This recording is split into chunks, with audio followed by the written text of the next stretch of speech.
Hey there.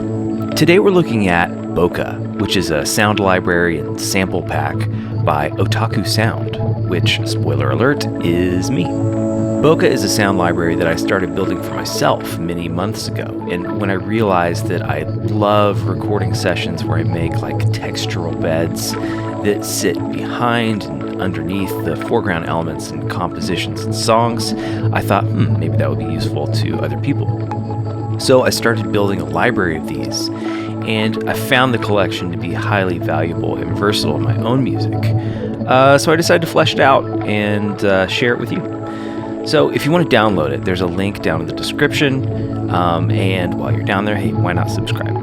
Okay, so what is Bokeh? Bokeh is a collection of wave files in major keys. There are two main folders, long and short. You can use them wherever and however you like, but the long files are intended for use in a DAW, while the short files can be used in samplers and any environment where longer files won't work or don't make sense. The short files are actually small segments of the long files that loop well and are interesting to me, but I would highly encourage you to chop up your own shorter files. So jump into these long files and listen, and for the song you're working on, you might think, oh wow, this little 6-second segment, this sounds great. Yeah, that is 100% the intention of giving you these long files, or at least one of them. Everything is also organized by key, and some of these samples are root note only, some of them are root fifths, and some of them are complete chords.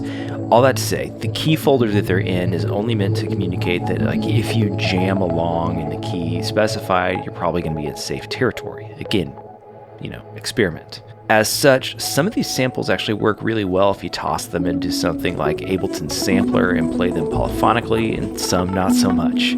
Think of that as an added value, but certainly play around with it. Now, I had 3 goals for these files when I set out to make the collection. Number 1, I wanted them to be weird and unique and unlike anything else I'd come across. So I processed physical and synthesized instruments through my collection of modular, pedals, tape, desktop effects, tried to come up with something that I had never heard before. Number 2, I wanted it to be accessible enough that a weekend bedroom producer could use it, but high quality enough that if you're Rick Rubin, you could toss them into a session and feel great about it. Files that are easy to use, but high enough quality that they can stand up to any recording session. And number 3, I just wanted it to be truly useful. No filler. Something that people will actually reach for when they need inspiration or help filling out a track. There was a moment where I was about halfway done and I was like, man, it would be really nice to just kind of phone it in on the back half and release this sooner rather than later. I didn't do that. These sounds took a really long time to make and employed a very large collection of equipment. So the value here is huge for users. Okay, so let's dive in and look at how this might work out in the DAW or in a sampler, and then we'll spend some time simply previewing the collection. I know that if you're considering downloading it, the most important thing to you is probably just to hear the sounds. So we will spend some time doing just that. I've prepped a small Ableton session for us here, and I grabbed 3 samples from the D major folder, if you're following along with your own files. We've got MD Stretch. Let me just show you what this sounds like on its own.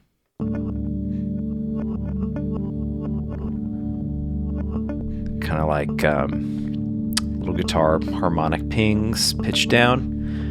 And then we've got quarter speed scuzz on track 2 here, which is like this very warbly tape texture thing.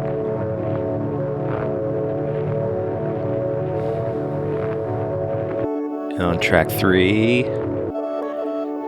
we've got electric lick, another little guitar thing. So a couple of guitar adjacent textures, and then a little tape thing. And all together sounds like this. And what you could do is just throw these files into a session like this, kind of pan them, keep that scuzz in the middle, and throw this one off to the right a little bit. And just have these droning away. You could grab a piano,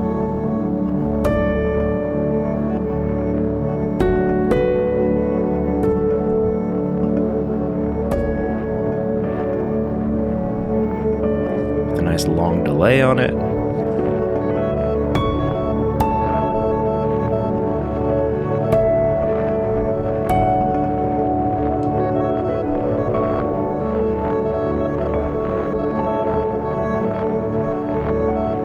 And very quickly,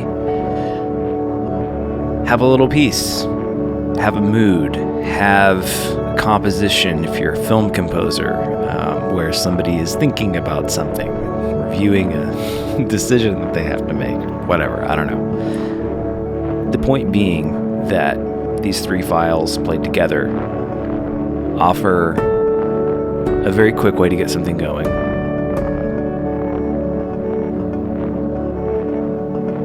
It would take me, and it did take me, I don't know, 9 or 10 hours to make those 3 files. And if you're a working professional, or if you're just making music, you can save that time.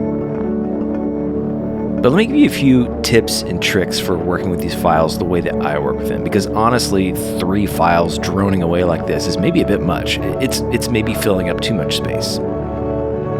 So, let's take a look at some tips and tricks that I use to give these files more life and motion and represent maybe a better bed to work against. And these are tips that work for any sample environment, any DAW session. Heck, this is, I don't know, good mixing advice on a certain level.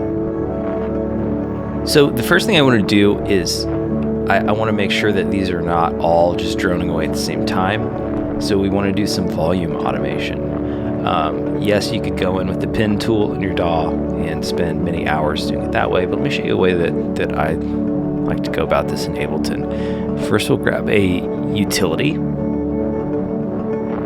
drop it onto this track, and then we're going to grab a CV LFOs free pack by Ableton that you can download on their website. And let's switch this to positive only, meaning it's only going to nudge values up. We'll slow the speed way down. Then we're going to turn let me actually solo this file so you can hear what we're doing. I'm going to turn the gain down on the utility, which makes it quieter. Then we're going to map this LFO to that gain control. What we want to do is adjust the intensity to where it's just coming back up to unity. Good, so you can hear that that has automated the volume. And change the waveform to random, add some smoothing and some jitter. And then let's group these 2 devices together and copy.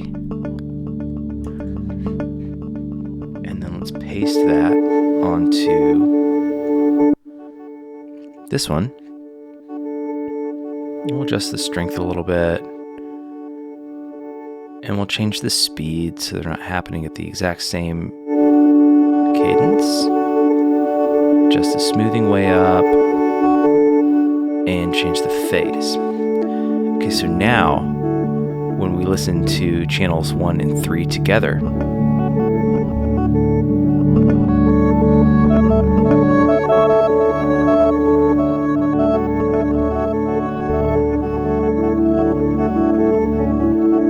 they're kind of playing off of each other. We can adjust the speed and smoothness to taste.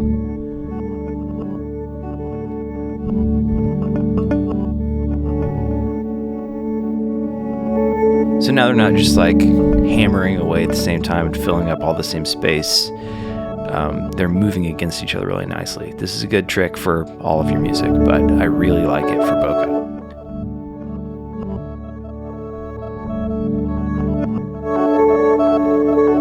The other thing that I think is smart to do is think about EQ. You know, these 3 samples are all existing in the same sonic territory frequency-wise, and I've tried to give you all of the sound on Bokeh so that you can decide which pieces you actually want in your music. So like for this sample, I might decide that what I actually am interested in is the top half of the spectrum. So I've cut all of the low. And on this sound over here, the electric lick one, I haven't cut all the low end, but I've decided that this kind of area around 700 hertz, 1K is what I really want to emphasize, and then I've shelved the top too. And then for this quarter speed scuzz sound,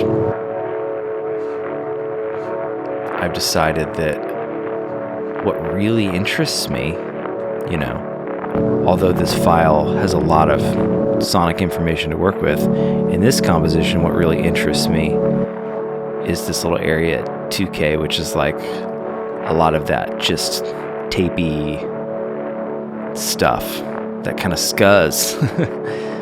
And so all together,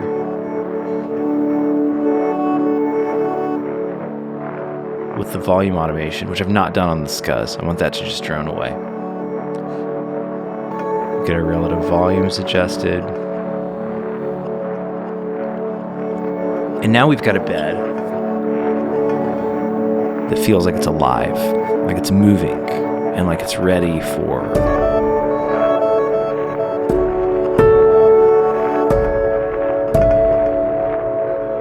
this piano to really sit over the top.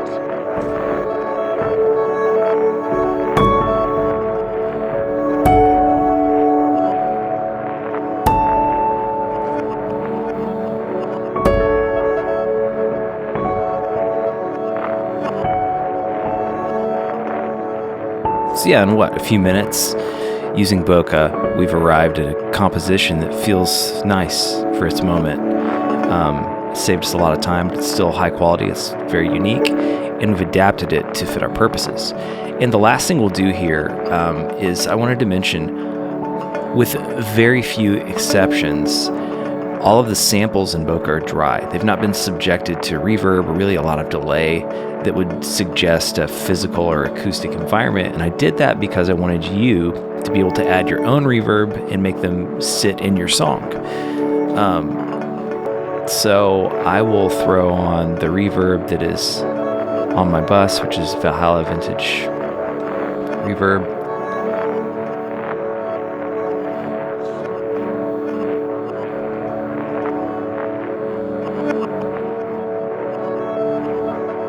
And then Valhalla delay, and you can hear how adding those time-based effects really brings these files into my sound and my song. The other thing I would just briefly mention is that it is totally worth throwing these samples or different instances of the short files into something like Ableton's sampler. So like I've got a short sample from the C major folder, 4 instances of it mapped across a few zones in Ableton's sampler, and since it's from the C major folder, I can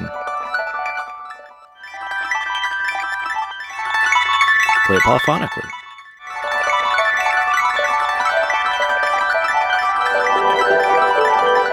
And these are really fun to pitch down.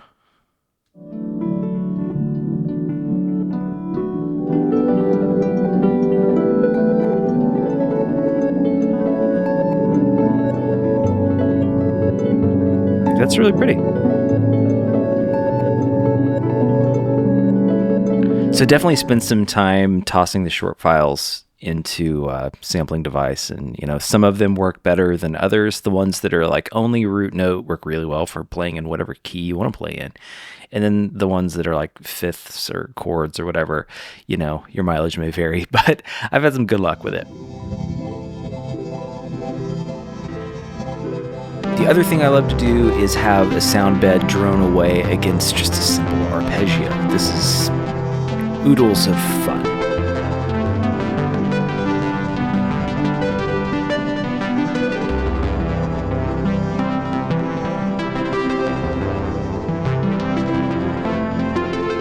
And then personally, I have these loaded onto my Digitact and my ER301 over on the Modular, and I like tossing them into sessions where I'm using that gear.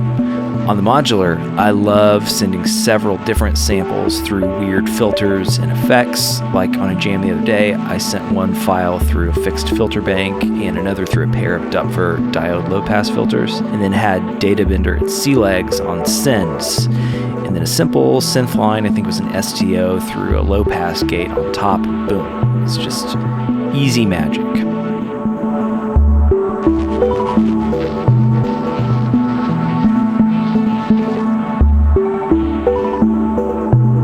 Okay, so lastly here, I know that if you're considering downloading, probably the biggest, thing you want to do is hear what these sounds actually sound like.